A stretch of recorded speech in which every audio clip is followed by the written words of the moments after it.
Sobat Baka dimanapun Anda berada, Assalamualaikum warahmatullahi wabarakatuh. Perkenalkan, saya Naraswari Diska Nugraha, SST MKep, salah satu dosen di Prodi S1 Kebidanan, Fakultas Kesehatan, Institut Ilmu Kesehatan Bakti Wiyata Kediri. Sobat Bakta pasti pernah menghadapi anak yang merengek, bahkan marah yang berlebihan, bisa sampai guling-guling di tanah, berteriak keras, dan lain-lain. Nah, Sobat Bakta, mungkin saja anak ini sedang mengalami tantrum. Tantrum adalah perilaku ekstrim pada anak, terkadang agresif, tidak menyenangkan, karena marah atau frustasi yang biasanya berlangsung secara singkat. Umumnya, anak kecil lebih emosional daripada orang dewasa, karena pada usia ini, anak masih relatif muda dan belum dapat mengendalikan emosinya.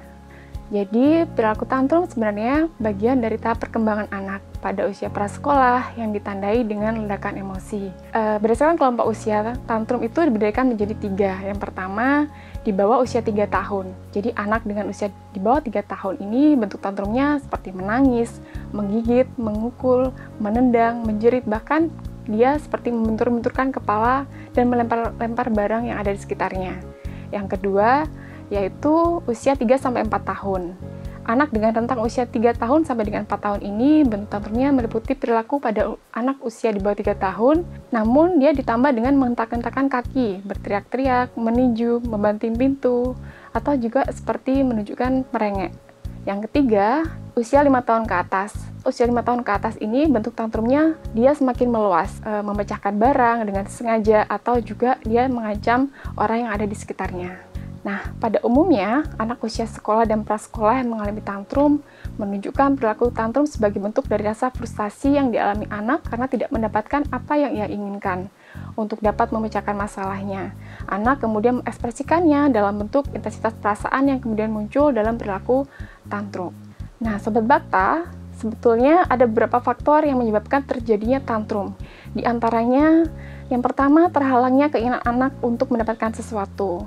Jadi anak jika menginginkan sesuatu harus terlebih dahulu dipenuhi. Apabila tidak berhasil, biasanya dia akan menjadi tantrum. Yang kedua, ketidakmampuan anak mengungkapkan diri. Anak mempunyai keterbatasan bahasa, pada saatnya dia ingin mengungkapkan sesuatu tapi tidak bisa, dan orang tua pun tidak dapat memahami, maka anak akan menjadi tantrum. Yang ketiga, tidak terpenuhinya kebutuhan. Anak yang aktif membutuhkan ruang dan waktu yang cukup untuk selalu bergerak dan tidak bisa diam dalam waktu yang lama. Ini juga bisa menjadi salah satu penyebab tantrum pada anak. Nah, yang keempat, pola asuh orang tua. Jadi, cara orang tua mengasuh anak juga berperan untuk menyebabkan tantrum. Anak yang terlalu dimanja dan selalu mendapatkan apa yang dia inginkan bisa tantrum ketika suatu kali permintaannya ditolak. Yang kelima, anak merasa lelah, lapar, atau dalam keadaan sakit. Nah, kondisi sakit, lelah, serta lapar ini bisa menyebabkan anak menjadi tantrum. Yang terakhir, anak sedang stres dan merasa tidak nyaman. Jadi, anak yang merasa terancam bisa menyebabkan anak menjadi tantrum. Banyak cara yang dapat kita lakukan untuk mengatasi perilaku tantrum pada anak. Di antaranya, ketika tantrum terjadi pada anak, kita harus memberikan pelukan untuk meredakan emosi anak. Nah, yang kedua, kita peluk anak dengan tidak mengucapkan apa-apa sampai anak menjadi tenang. Yang ketiga, cobalah tetap tenang, karena kalau marah, keadaannya pasti lebih buruk. Yang keempat, semakin memberi perhatian terhadap tantrum anak, semakin sering biasanya perilaku ini akan berulang. Yang kelima, jika anak tantrum, berdiri di dekatnya dan tetap tenang. Dan jangan lupa hindari hukuman seperti memukul pada anak, karena ini akan menyebabkan trauma pada anak. Nah, Sobat Bakta, langkah apa yang bisa kita lakukan sebagai orang tua untuk mencegah tantrum pada anak? Yang pertama, kita bisa mengenali kebiasaan-kebiasaan anak, mengetahui secara pasti pada kondisi apa dan bagaimana tantrum bisa terjadi. Selanjutnya, mendampingi anak dalam melakukan aktivitas, tidak hanya pada hal yang sulit, namun juga pada saat bermain, sehingga ketika anak kesulitan, kita sebagai orang tua bisa mendampingi dan juga mengarahkan. Yang ketiga, ceritakan perilaku yang diharapkan dan tidak diharapkan oleh orang tua. Tentunya kita harus memberikan penyampaian dengan kalimat yang positif. Yang keempat, berilah pujian jika anak tidak melakukan tantrum sesuai dengan yang disepakati oleh anak dan juga orang tua.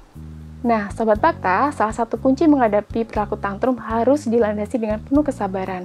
Jangan terburu-buru dan menegur dengan nada suara yang keras, karena hal ini akan menyebabkan anak menjadi semakin mengamuk dengan luapan emosi yang semakin dahsyat. Tipsnya adalah tetap tenang dalam menghadapi anak yang sedang tantrum dengan memberikan sentuhan yang lembut dan menguji anak agar perilaku tantrum dapat terkendali. Demikian sedikit informasi yang dapat saya sampaikan. Sampai ketemu lagi di Bakta Spot selanjutnya. Terima kasih. Wassalamualaikum warahmatullahi wabarakatuh.